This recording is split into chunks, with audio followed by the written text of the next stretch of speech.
Good Wednesday evening. You have stumbled into the high school fan zone. I hope you meant to do that on purpose because we do some good stuff. We have fun here on Monday, Tuesday, and Wednesday every week. For the next few weeks, we are going to switch that up. Starting December 1st, we're going to cut back to Monday and Wednesday. I'll talk about that a little bit more in the next few weeks to kind of let you know what we're going to do. But tonight is Wednesday. That means we will be talking Lubbock High, Friendship, and Lubbock Cooper sports like we have ever since, I guess, late August. Juan Rodriguez, Lubbock High football coach, is down the way from me. If you're watching on TV or if you're listening on radio, you'll hear those dulcet tones of Juan Rod here in a minute. Before we jump in there, let me run through this. That's the wrong tab. Let me get through the football schedule for this week. The Westerners are on the road. They're one of the teams. It's kind of a scarce schedule around right in Lubbock this week. We keep going back and forth between heavy weeks and not so heavy weeks, and this is one of the weeks where there's not a ton of games. There is a very big game here Thursday night, though. The HubCityPreps.com game of the week, maybe the game of the year in Lubbock, maybe one of the biggest game between two city teams that we've had in Lubbock in the last several years. Liberty comes, how you get to Lowry Field from there, I guess you come up Quaker and figure it out after that. Liberty comes up the road to play Estacado in District 2 4A Division 2 at Lowry Field. It's not technically for the district championship. It's Estacado's last game. If Estacado wins, they do win the district championship. If Liberty wins, I think they still have to take care of business that last week against Levelland, and there could be a tie and all kinds of stuff. But it's the two best teams in that district. It's Goliath versus Goliath, and that one's going to be a lot of fun. Two teams that are having great seasons on the way to the playoffs and have a chance to do a lot of things when they get there. I talked to both coaches, players from both teams today. There'll be a lot of stuff up on the website. A little bit of a we blew this one up a little bit on preview-wise. We'll have a couple photographers there. It's going to be a fun night out at Lowry Field. We'll see if Juan Rod's going to be there Thursday when we get to talking to him. Friday night, Odessa Permian rolls into town. Mojo brings its mojo to Wolfforth to take on the Tigers, Friendship Tigers at Tiger Stadium, 7:30 p.m. That is on Double T 97.3 FM. The Westerners, as I mentioned, make that trip up to Amarillo High. I'm going to check the website I go to. Those two teams have had to have played an awful lot through the years. That is at 7 p.m. at Dick Bivens Stadium. That's down the radio dial with our guy Rob Bro on the call. Bro and Bro. I believe it's Dad Bro, right? Mm-hmm. Yeah. And Dad and Uncle get to watch Bo, and then maybe younger brother later on. Mm-hmm. Monterey's also on the road at Abilene High, 7 p.m. Friday at Shotwell Stadium. That is on 93.7 The Eagle. The Plainsmen are dead even. I mean, either 4-4, 2-2 in district. That's a game they won last year. Winning that one would get them into the playoffs, I believe. Abilene High is rolling, though. They are leading the district and looking awfully good doing it. District 2 5A Division 2, Lubbock Cooper in a must-win situation, became a must-win situation because they did win last week on the road at Wichita Falls Memorial. Now the Pirates host Abilene Wiley, which is 2-2 in that district and is not quite must-win, but they would do a lot with a win. At 7 p.m. Pirate Stadium, it's right here on 100.7 The Score. Wichita Falls Memorial's at Plainview up the road at 7 p.m. I'll have a little bit of information about some pregame stuff going on there. The other game in District 2 4A Division 2, Borger goes to Levelland. Lyle Leong's trying to get his team into the playoffs for the second year in a row. In TAPS action, Trinity Christian's at Southwest Christian at 7 p.m. in a pretty important showdown in Division 3 District 1. TAPS Division 3 District 1. Lubbock Christian goes on the road and takes on Pantego Christian. That's the two front runners in that district. Lubbock Christian has one loss, none in district. Pantego Christian's undefeated, so that's a big game there. Only other game is Saturday in TAPS 6-man Division 3 District 1. Christ the King goes down and takes on Midland Holy Cross at 3 p.m. So a pretty full schedule, but not a whole lot going on around here. Juan, how are you doing today? I'm doing good. Doing real good. Football weather. I know you're a South Texas guy, though. This may seem cold to you. Well, I know. It seems a little bit cooler, but I think after being here a couple of years now, I think the body's starting to adjust. I know the arthritis doesn't adjust to it all very well because you can feel it when it's starting to get there. Every time. For the most part, it's very comfortable being here now, and it feels really good. Great morning this morning. Talked to Joe Sexton today, who's from the other out. He's the opposite. He's from Perryton, so South Oklahoma. Yeah. And I was telling him that this weather today is sort of, in Kansas, this is like September. We don't get the extended fall. We get the cold weather, and then in October it's usually icy and sometimes snowy. We're expecting pretty cold weather for Halloween night. There we go. Yeah. So I haven't felt anything like that or that chilly since I played ball in Kansas back in the early 90s. Where'd you play in Kansas? Sterling College. Okay. Yeah, I think school. You've told me that before. NIA school. So now, were you here a few Halloweens ago when it snowed? No, I was not. It snowed on Halloween, so we get it once in a while. You're going up to Amarillo, that's almost okay. Yeah, it's going to be a little bit colder. We'll talk about that game. You guys are knocked out of the playoff hunt. You've played well in some games, struggled in some others, but you have a couple of chances here to kind of finish on a high note. We're not going to talk too much about Coronado because that's next week. We'll talk to you and Andrew Roy about that next week. What are you going to be doing Thursday night? Are you going to use that pass and get in and watch the Matadors and Patriots play? Well, first of all, best of luck to both teams. I mean, I think that's going to be an excellent challenge, and it's going to be a beautiful game to watch. Definitely both teams are great, but, obviously I'm pulling for the Matadors and our Lubbock ISD team, and had a great conversation with Eric today, so I'm wishing him the best of luck tomorrow. I'm hoping they can pull it off, and they're playing really well, doing some great things. So extremely proud of him and his staff and his coaches and their kids over there at Estacado.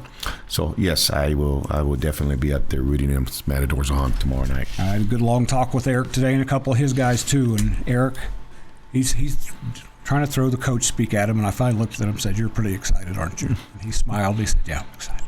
Yeah, he's definitely really excited, and they've done a fantastic job there. But just talking to Eric and really all our guys, but really talking to Eric today, just great conversation. It's extremely humble, young man that's just excited about coaching, loves what he's doing, loves his kids, loves the community over there, and they're doing an amazing job.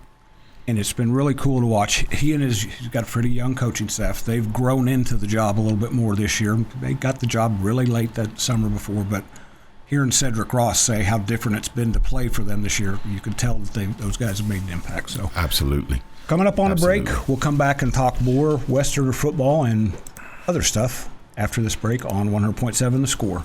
Breaking down Lubbock High sports. This is the Westerner Fan Zone podcast from 100.7 The Score. Definitely excited about that. Welcome back in. This is the High School Fan Zone Westerner version.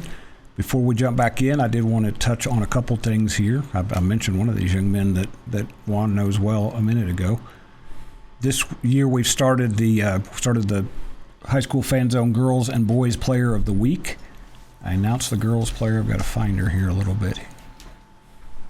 I will find her. I will say that the boys, there we go. The girls player of the week is Mercedes Rodriguez from Memorial. In their last two regular season matches, which they were playoff bound anyway, but they kind of nailed down a spot in their first year of their program playing with freshmen and sophomores.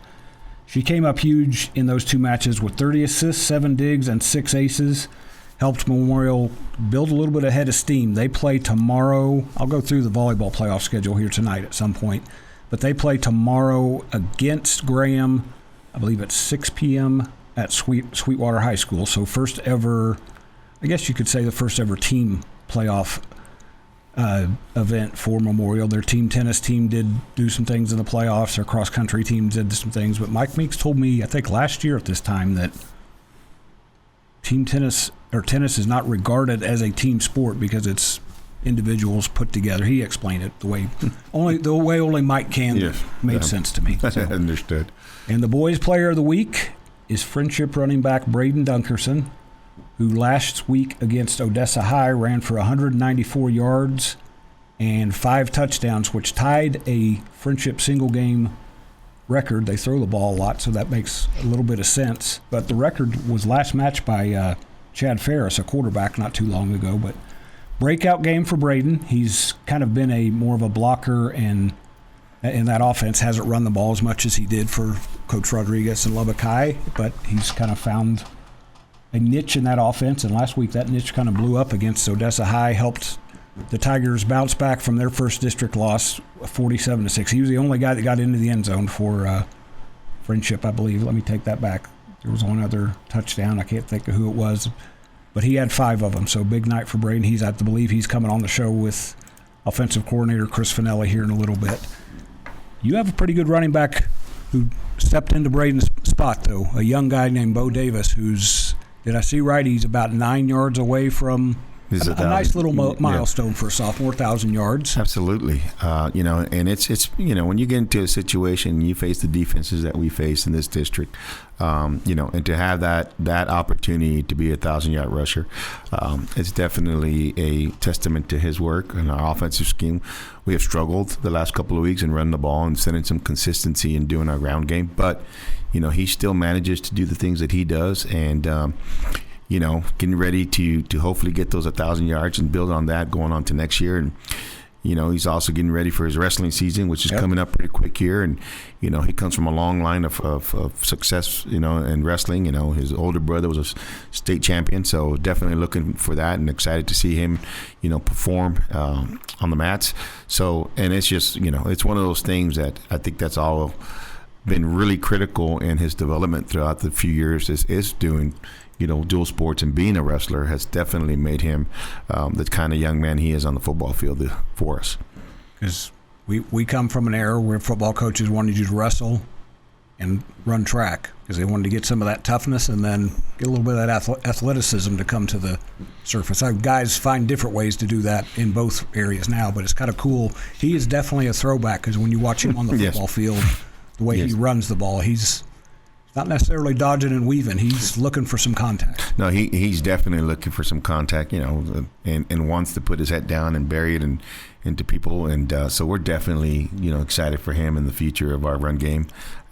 He's had a great year, hoping to finish it off in a positive way. And it's going to be tough this week going up to Amarillo, but real proud of all our kids. They've had some great practices the last few days, and real proud of our staff, and they've come back, the last 2 days, and really have put in a lot of work to try to put our kids in the best possible situation for us to be successful, and try to give Amarillo everything we got. Amarillo High, they are a good team. They have given up some yards and some plays though, so I'm rooting for you guys to go up there. We're always supposed to root against Amarillo. I know Jason Sims that day at the coaches' luncheon talked about friends, and David Thetford gave him a little grief, but I'll root for Lubbock Hawks against Amarillo. Oh, absolutely. And, and I think it's just going throughout the season, here we are, 2 more games, but I don't think I've seen I think we faced some really good defenses throughout the year, and I think there's been some great things that all teams have been able to do. But if I had to put my money in on side of the ball this year, our defenses and all across the district have been excellent. Yes, they have. And you guys' offense, even though you've run into some trouble, has been solid this year. So absolutely. We'll talk more about that. We'll run through some standing stuff a little bit when we come back in the High School Fan Zone, 100.7 The Score. Breaking down Lubbock High sports. This is the Westerner Fan Zone podcast from 100.7 The Score. Welcome back in. We have one more segment of the Westerner Fan Zone. I mentioned the volleyball playoffs start tomorrow. I'll run through that schedule real quick. In Class 6A, Friendship's playing El Paso Coronado. That's 5 p.m. at Monahans High School. Lubbock Cooper and Wichita Falls Memorial meet for the second year. That's a rematch in that 6A by-district round. Lubbock Cooper and Wichita Falls Memorial play again for the second year in a row. 5 p.m. at Childress High School. Coronado and Abilene Wiley, another rematch. 6 p.m. at Snyder High School. In 4A Division 1, those are all, that's 5A Division 2. I need to mark that better. In 4A Division 1, Memorial, as I mentioned, got to the playoffs. They take on Graham, 6 p.m. at Sweetwater. That's 4A Division 1. 4A Division 2, Liberty, one of the favorites to win the state championship, takes on Glen Rose, 6:30 p.m. at Abilene Cooper High School. In TAPS, tomorrow, the only match going on is in town at All Saints. They take on Munster Sacred Heart. Then on Saturday, Trinity Christian plays Dallas Bishop Dunn, 2 p.m. at Clyde High School. Southcrest Christian goes to Prestonwood Christian for a noon match, and Kingdom Prep plays at Keller Harvest Christian. Lubbock Christian got a bye in Class 4A in TAPS. A lot of volleyball teams still alive. There's still a lot of football to play. There's 2 weeks left of the regular season. Westerners lost to Caprock 38-7 last week, but my guy that covered the game talked to Coach Rodriguez afterwards, and you were happy with how hard and how much more engaged your guys were in the second half. That's important, taking on the road with you this week to Amarillo High. And that's been a goal the whole week. Is that's what we've talked about. Is we've got to believe if we're going to be the type of program that we want to be, we've got to do a better job of playing on the road. And we've always played really well at home the last few weeks. But if we could take a quarter from this game, a half from that game, and a quarter from this, and put it all together, I think we would have a different conversation. But I think that's been one of the things focusing on this week is consistency and making sure that we do play 4 quarters. And, I think our kids came out the second half against Caprock and just really wanted to win that second half. That's what we talked about, and I think it's for them, they made some mistakes, but I think for the most part they came back both. I thought our defense played really well, throughout the game, and I thought our offense did some good things when given the opportunity. But we also things that we feel like we could have done a little bit better, and I think that's what we focused on the last couple of days on both sides of the ball. And I think this week is take a lot of risks, take a lot of chances, both sides, and try to make big plays, but also try to control the clock and keep their offense off the field, which has been a game plan for us for a couple of weeks now. While I wish for you sometime here in the near future for your guys to be in playoff contention, that's kind of fun for your guys because it makes you scary. Yeah. Because you're good offensively, and I guarantee you Amarillo High, and following weeks against Coronado, but I guarantee you the Amarillo High coaches are a little bit edgy, thinking, what's that dude going to pull out of his trick bag of tricks here? Yeah, I think going into this week, and real blessed to have the opportunity. I've always been one to try to find ways to make use of our weapons and our creativity. And I think this week we put in about 5 or 6 different packages on defense that we hadn't shown really all year. We felt like it was just time to really kind of put it out of the bag and give kids a little bit of fun too. So we came out with packages that has to reference Halloween night. We got a ghost package. We got a zombie package. We got a monster package. We've got an ET package. We have all these different packages, and the kids really bought into that sort of flavor of being on a Halloween night and mix and match and just being able to do some of the things that we feel that we can do with our kids and make them a little bit more relaxed. And have the coordinators kind of take a little bit more of a role, meaning we're going to be able to try to do more of controlling the defense and offense and giving kids just a chance to go out and have some fun and get after a really good football program and a really good football team, and possibly cold weather. Have you ever been told how many times Lubbock High and Amarillo High have played each other? I have not. This will be the 103rd meeting. Now, Awesome. there was a little break here not too long ago, and you guys resumed. I'm going to tell you a little story about a game I went up and covered. I'm a big Joe Loudermilk fan. Yes. This was one of his really good teams. Went up to Amarillo High on a Saturday afternoon, had the lead in the fourth quarter. I believe it was 24-17, and it got away from them right at the end. I think, if I remember right, that would have gotten Lubbock High to the playoffs. So it can be done. Oh, yes. It takes probably a pretty close to perfect effort. And here's what I think's cool. I said we wouldn't talk about it much, and we're getting to the end here. You guys are knocked out of the playoffs. That's say what we need to say. Coronado's knocked out of the playoffs. They're off this week. You guys finish with each other. That last week is going to have a lot of meaning to it, even though there's not playoff implications.